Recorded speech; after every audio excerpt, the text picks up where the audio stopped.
Nous allons accueillir maintenant Charlotte Roy. Elle va nous présenter son sujet effet de la stimulation rythmique multimodale sur la locomotion. On peut l'encourager.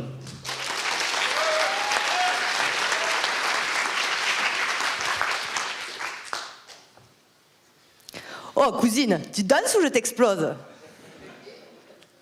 Vous m'accorderez que cette approche est audacieuse, si ce n'est carrément insultante. Et pourtant, mesdames et messieurs, ce macho vous veut du bien. Il pense à votre avenir. Je m'explique.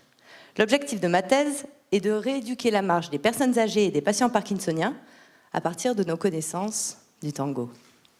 Imaginez-vous danser un tango. Pour danser à deux, il faut de l'échange, de la communication. Mais comment communiquer sans parler? Par l'intermédiaire d'autres sens et leur interaction.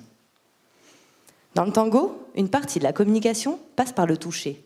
On suit ou on guide nos partenaires à la fois avec nos mains et grâce au mouvement de nos corps. À cette communication tactile s'ajoute le son. La musique guide nos pas, c'est elle qui nous donne le rythme. Et le rythme, il est fondamental, car il permet à nos mains et nos oreilles de dire à peu près au même moment des choses différentes à notre cerveau.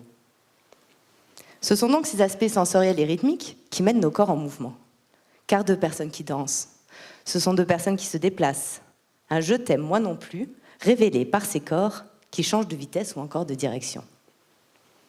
Ces mouvements, nous les faisons tous les jours quand nous marchons. Pour séduire, il faut s'avancer.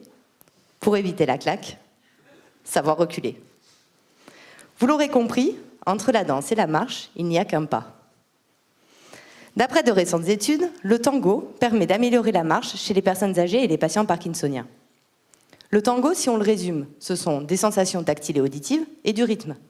À partir de ces deux aspects et des études de la neurophysiologie de la perception, nous avons alors imaginé un dispositif portable tout simple, avec des bracelets vibrants et des écouteurs avec des métronomes. En fait, il s'agit de bénéficier des bienfaits de la danse sans avoir à danser. Et là, vous vous dites, génial, je peux rester accoudé au bar. Mais ce n'est pas à vous que je m'adresse. Non, l'idée est de proposer un entraînement quotidien de 30 minutes au cours desquels les personnes âgées et les patients vont marcher au rythme de ces métronomes et des vibrations. Cet entraînement devrait ainsi améliorer leur marche. Et réfléchissez à ce que signifie marcher. Marcher, c'est être autonome, c'est être libre. Concrètement, ça veut dire aller à la boulangerie ou voir des amis. Ces moments où nous partageons, nous discutons. Finalement, à terme, l'objectif de ma thèse est d'améliorer la qualité de vie de ces personnes. Quant à vous, mesdames et messieurs, laissez-vous tenter par la prochaine danse. Et si c'est une question de motivation, pensez à la définition de Desproges. La danse est une frustration verticale d'un désir horizontal.